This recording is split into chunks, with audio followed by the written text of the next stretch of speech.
Every Christmas Eve, millions of children leave behind a small gift. A plate of cookies, a glass of milk, a silent thank you to a man who only comes once a year.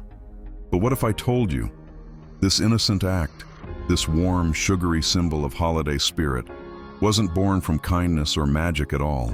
It was born from crisis, from fear, and later, from marketing.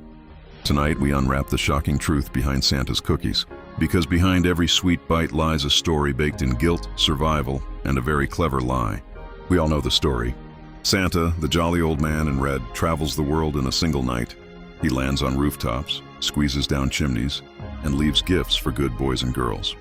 And to say thank you, we leave him cookies and milk, a sweet exchange between children and a mythical man.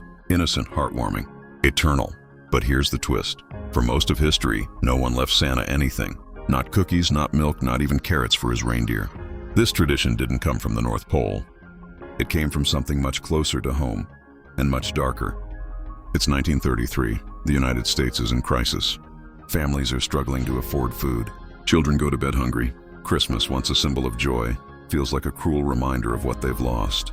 And yet, in the middle of all that despair, something remarkable happens. Parents begin telling their children, even when you have nothing, you can still give.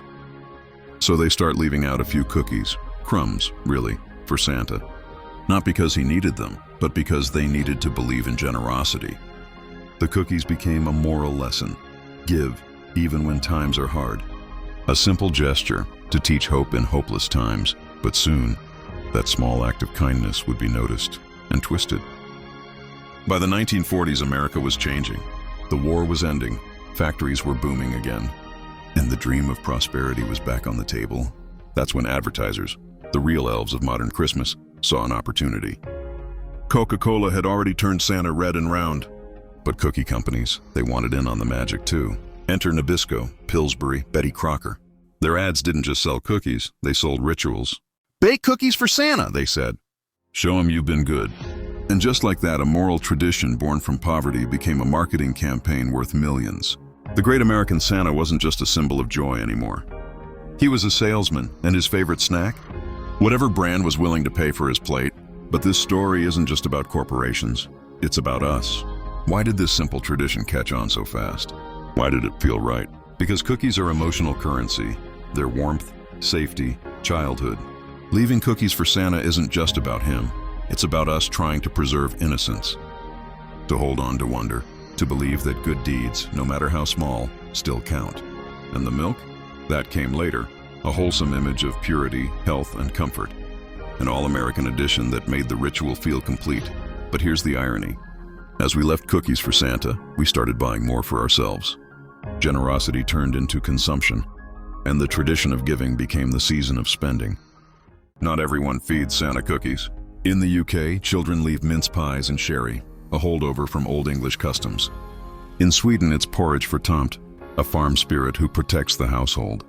In the Netherlands, kids offer carrots for Santa Claus horse. And in the United States, cookies and milk became our national ritual. Each plate tells a story of culture, memory, and what we believe generosity should look like. But no matter where you are, one truth remains. What we feed Santa says more about us than it does about him.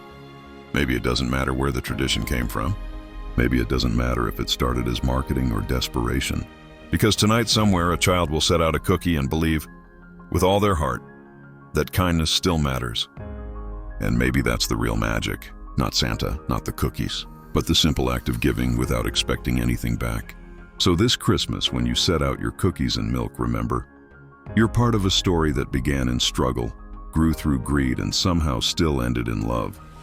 Thank you for joining us on the Food Timeline, where every bite has a past. If you love uncovering the hidden stories behind the foods we take for granted, make sure to subscribe and stay tuned for our next story.